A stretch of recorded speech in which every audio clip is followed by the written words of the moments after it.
Okay, this is the final stretch. We were going to end at 1:15. I think we'll end when we need to, but it certainly won't be at 1:15.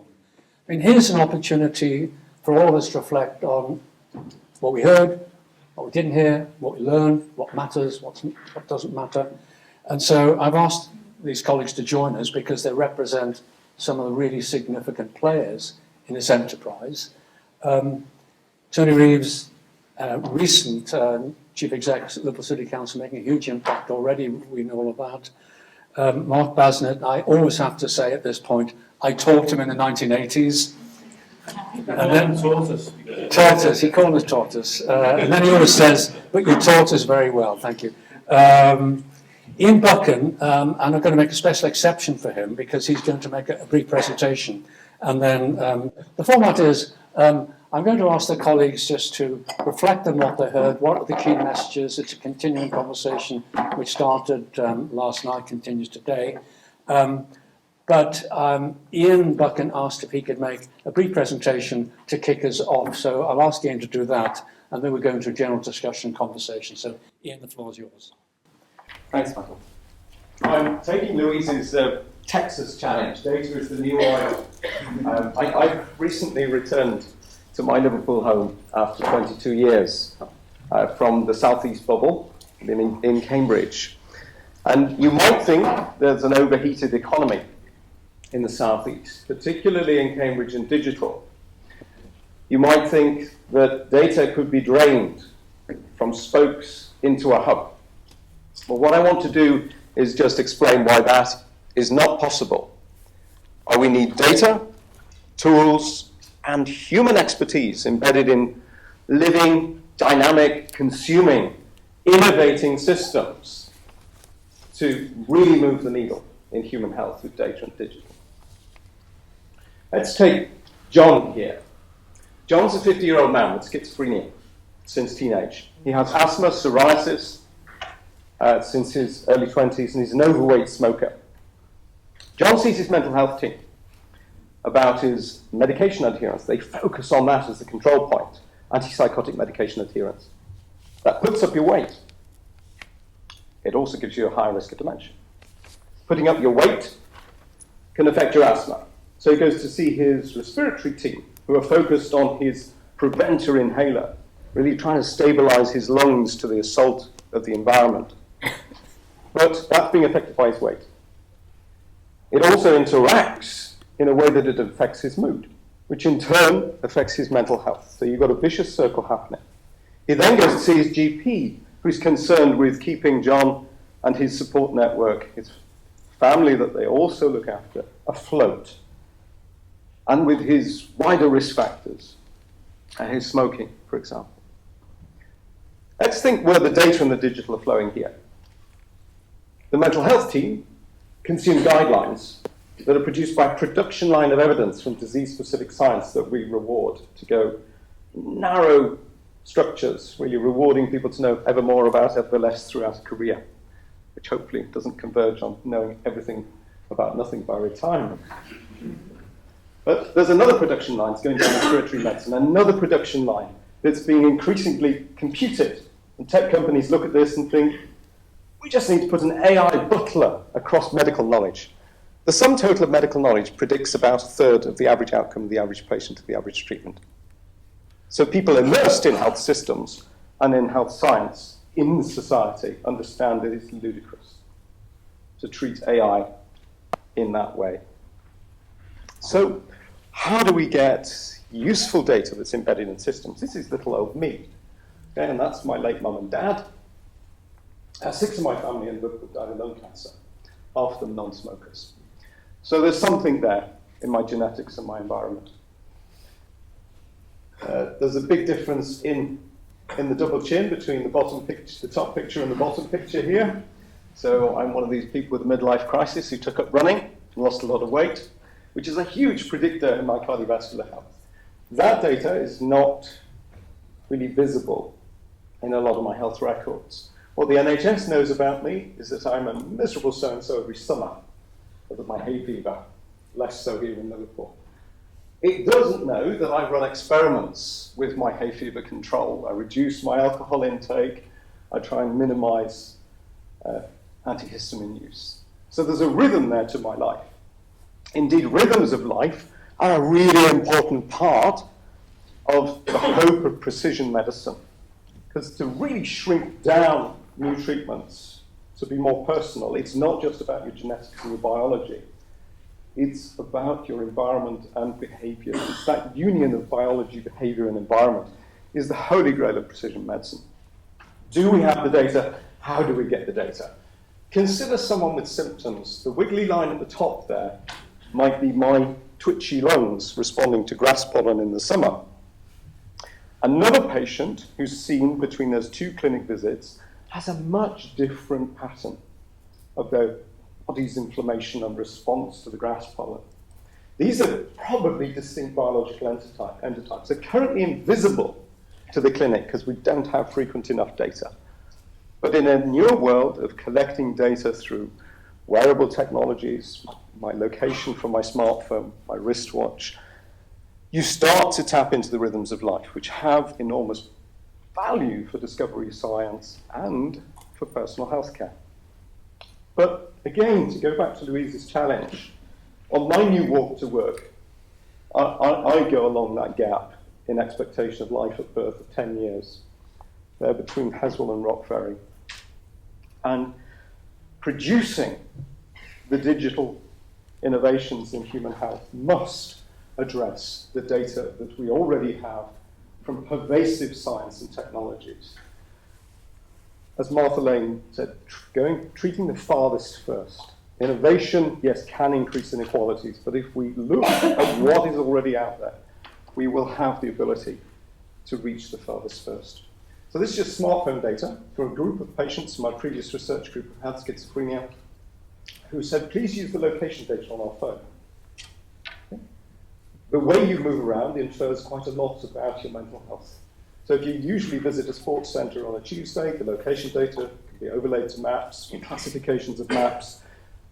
And those patients say, can we have the heads up first? That we might be going off our medicines, that we might want to call for help. Can we have some control over our own lives?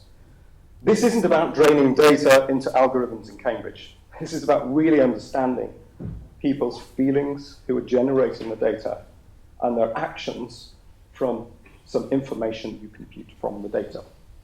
We have a market failure in turning data into algorithms and just producing papers. This is a typical business model of academia. Every 10 years, roughly, a paper will be published predicting the same thing. Some data in, a new model's fitted, and a paper out. This is trying to predict the proportion of people who would die undergoing a coronary artery bypass graft or stent.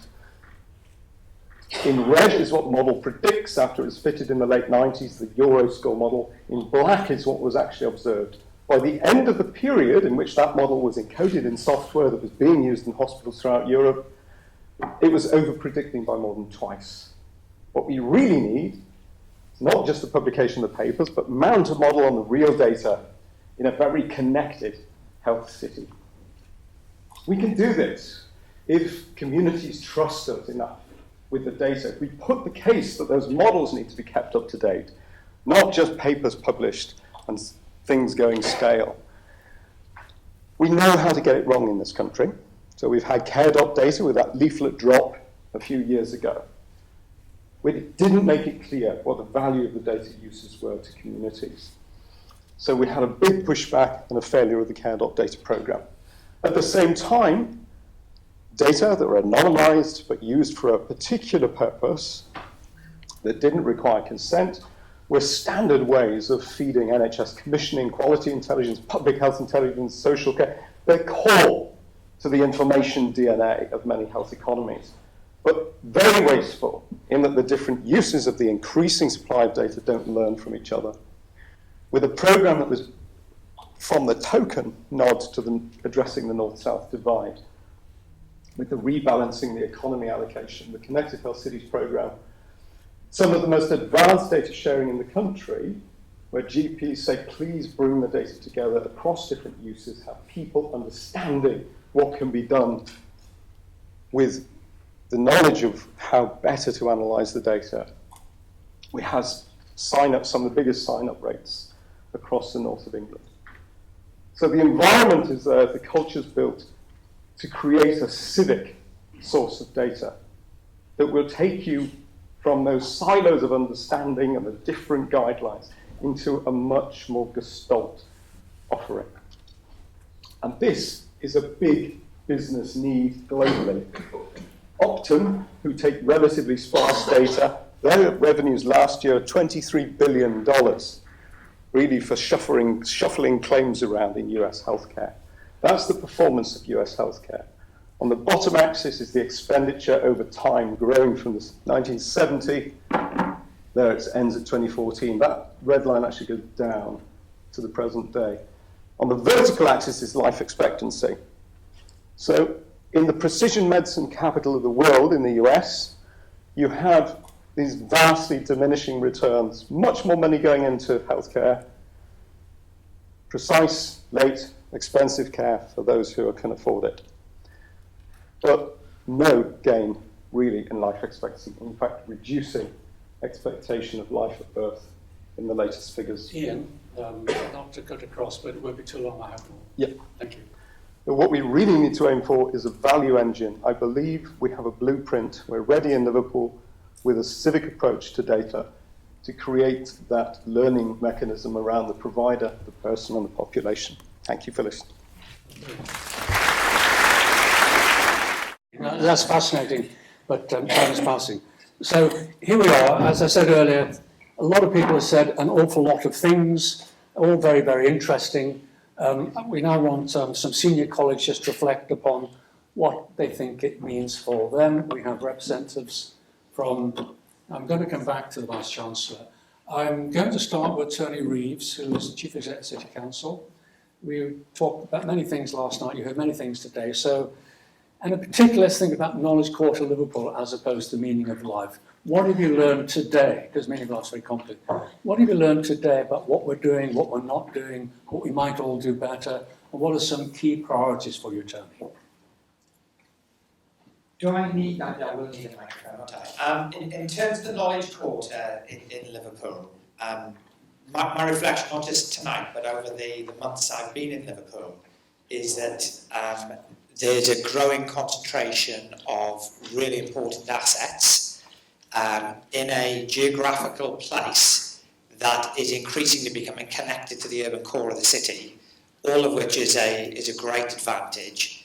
The real challenge is to turn this into a world-leading ecosystem that realises the full potential that we've got here in Liverpool and does so in a way that impacts on really positive outcomes for the people of Liverpool. Louise touched on this earlier. This isn't good enough just to generate economic wealth and knowledge capital here if it's not impacting on the health of the local population. If we can do both, then a healthier population become more productive will drive economic growth. And that's why the Knowledge Quarter is at the heart of the inclusive growth strategy for Liverpool. But critically, we have to bring people with us. And knowledge-intensive jobs create supply chain jobs at different levels of the economy. That's really important. The point that Emma made earlier that I thought was beautifully put about the basement and the ceiling is really important. I always think of the skills agenda in a city like Liverpool as a staircase. It's just as important to get people without basic skills up to those basic skill levels so they can start participating in the local economy, particularly in terms of outcomes for them and their families, future outcomes for their children, etc. And making sure that we move the whole economy up the value chain from those skills interventions. Really, really important stuff. And it isn't about Knowledge Quarter or neighbourhood regeneration, it's both. The final point I want to make, very briefly, is adjacent to the Knowledge Quarter, this has been touched on as well. We've got some very poor areas like Kensington, Wavertree. It's really important that people in those communities don't become the ring in the donut and don't just watch growing aspiration in the urban core of the city, but participate properly in that process. And that means making sure we've got the education policies, the preschool interventions we were talking about last night, and the housing policies, the transport links, all of the different things that need to come together to put that right. And then, I did say that was my final point. It's okay, they're all good points. Final point. No, carry on. Promise is the last one, is about networked leadership. There is, yes, this is complex. Yes, we absolutely need to understand the data and be more intelligent about how we deploy resources. But this is not so complicated that it can't be done. We need to get vested interests out of the way. We need to be far less paternalistic as a state. The message is starting to come out of the civil service, and I hope the new government, about much more place-based approaches and joining up and co-producing between the centre and localities, which is hugely important, is there for me. It is just absolutely critical, and there's a key role for central government to play. But it's also about the local organisations coming together, sharing a long-term vision and delivering together, engaging the private sector, engaging the third sector, but ultimately engaging the people of Liverpool, because the real, inclusive growth, I think I said this last night, inclusive growth is a means to an end and not an end in itself. The outcome we're looking for is about empowering people to take control of their own lives. If we do that, the good people of Liverpool will do the rest, and we will really succeed as a city. If we do all the other things we're talking about, but we don't empower people to take control of their lives, we will always sub-optimise outcomes, and we will not tackle the sort of inequality issues that we see every day in the city. Thank you very much. All points well made and well taken. Mark, not all, but many of the players in the room today are public sector, and perhaps that's understandable, but you are the powerful body for the private sector. You're the Local Enterprise Partnership. You're probably doing the industrial strategy, which Joe talked about. So reflect on all that, what you've heard today, and particularly what it means for KQL and your own organisation. Oh, that's easy. One of the things I was going to ask the audience was just with a show of hands to echo your point, Michael. How many people in here run a business?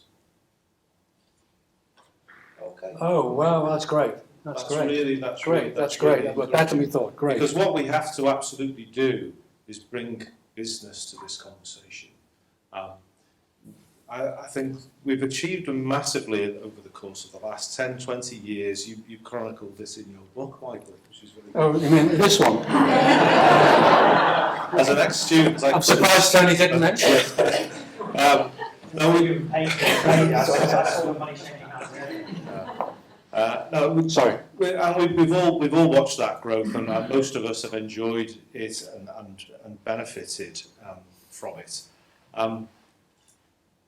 But we can't be satisfied when you hear the sorts of stats that Louise shared with us, and that increasingly are becoming part of our lexicon about the skill levels in the city region, about health outcomes, about that diversity of the difference, I should say, in equality across different parts of the city region. And what we have to get better at is measuring. We've been watching, and patting ourselves on the back a little bit on the GVA growth figures for the last year and the employment growth. Yes, we've got 27,000 new jobs in the last 3 years, 12% GVA growth, 6,500 additional businesses for the economy. They're all great indicators that our economy is succeeding. But at the very same time, we have the lowest proportion of 16 to 24-year-olds in employment in the whole of the North. That's not acceptable. You've got the health disparity of health outcomes that we have. That's not acceptable. We have to start measuring the right things. And until we start doing that, and everyone has that barometer, how on earth can we be determined that we're being successful? Because it would be very easy, and I think we all, to some extent, would feel, those of us who have been involved, we have been pretty successful over the course of the last 10 years, certainly if you take a historic perspective. But absolutely, we've not been successful. So we need to be talking about the sort of place that we want this to be. We had some great insights. It's been an absolutely brilliant morning. I totally get that. In God we trust, everyone else brings data. And it comes back to your points. That's going to be so important. We haven't touched on, a little surprised, in any great detail, on the fastest transformation of our economy and of the global economy ever, which is taking place right now in the digitisation of business. In the last 3 to 5 years, we've seen retail empires that have existed for decades collapse. We're going through a period of change that requires us to change with it, to innovate, and the theme of this conference couldn't be more apt. We have to innovate, and we have to innovate faster and better than we have before. And it plays right to the heart of this piece about inclusivity, because you mentioned this concept of inclusive innovation. That's absolutely at the heart of where we have to be. It has to include our residents, it has to include our community groups, our social enterprises, our business, our civic leaders. We have to bring those groups together to determine what do we want things to look like and how do we engineer them. This city region is absolutely, its history is about innovation and creativity and culture. From music and right across the piece, the history of it was we've been doing with Colin and Michael and others, looking at the brand of the place, and that pioneering innovation and creativity is right at the very heart of this. We need to now apply that, but we need to get the right people in the room, and we have to recognise the complexity issue, because this stuff is complex. It does need devolution, it needs focus on the right geographic areas, and I think Knowledge Quarter is a brilliant opportunity. But my final plea to close, as I can see you starting to look at me with that look, is... No, that's Janet, I'm all right.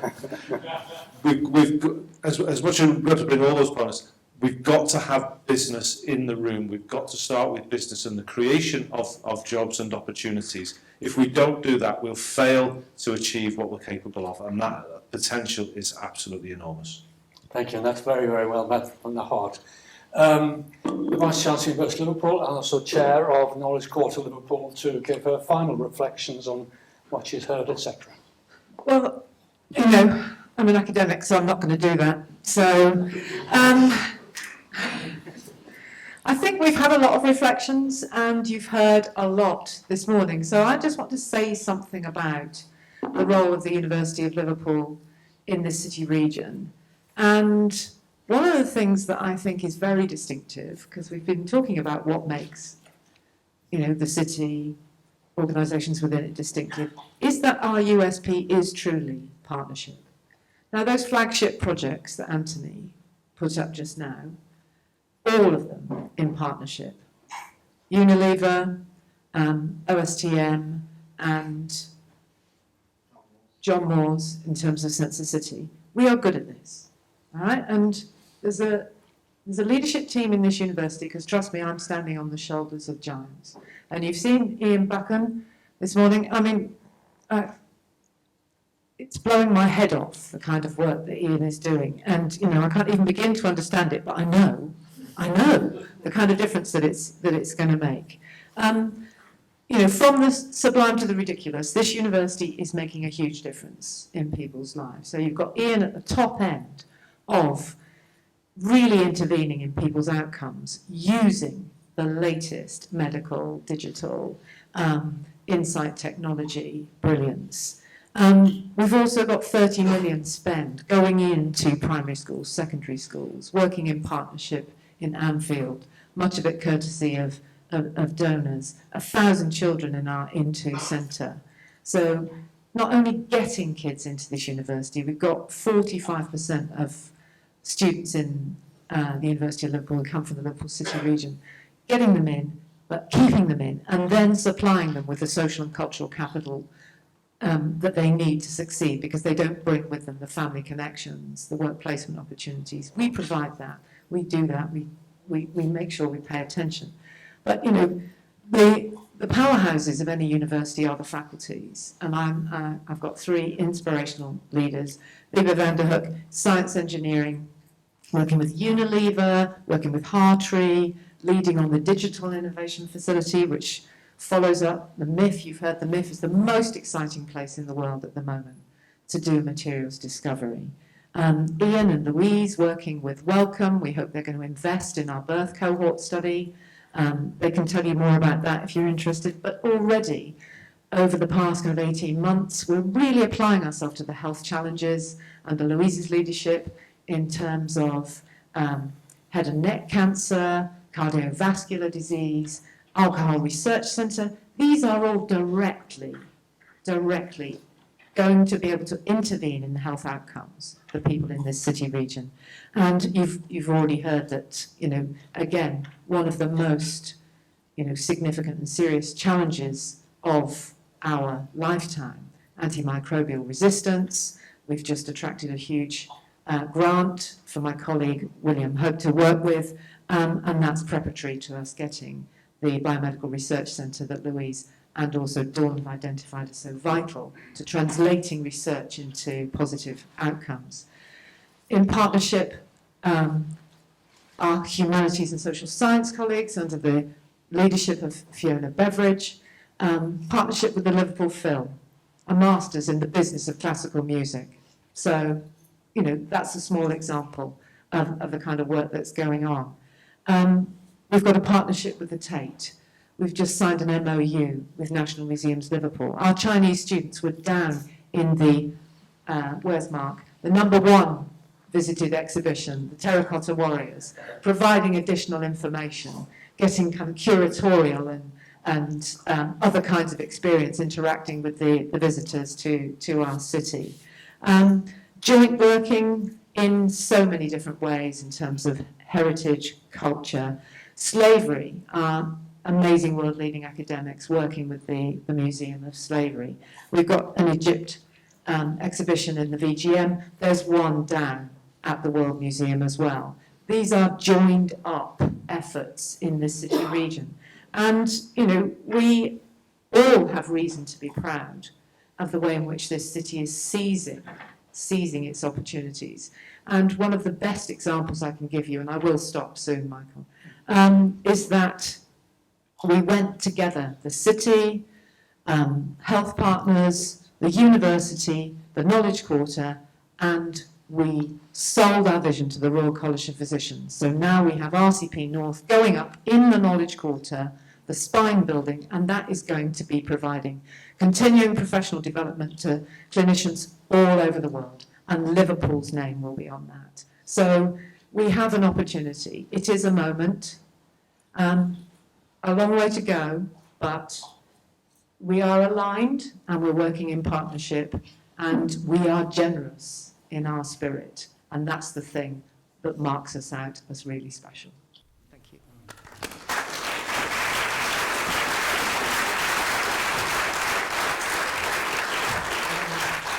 Wonderful Vice-Chancellor. I want to give one more word to your Chief Executive, who actually suggested this idea, and he can have a reflection. Okay, I'm going to have to do this with my back to you, so I'm not being rude. But I just want to thank Michael for putting this conference on with us and the university supporting it, also the team at the Heseltine Institute. I want to thank the Knowledge Quarter team, Sally, Trish and Rachel. Sally for doing so much of this today and so much of what we've achieved in the Knowledge Quarter. And I just want to sum up in one long sentence, which is to say that, as in summary, we're already doing inclusive growth, as Mayor Anderson said. Paddington Village being a great example of our aspiration to achieve in that area, but much still to be done.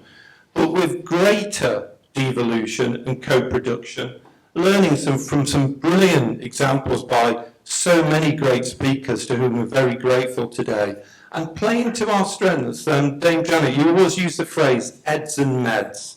That's come out so strongly today. We get education and health right. We solve up so many of these problems. And lastly, I think what we've proven today, the time to do all of this is now. So thank you everybody for coming, and we hope we'll be able to do this again maybe in another 3 years' time. Thanks. Brilliant, thanks very much.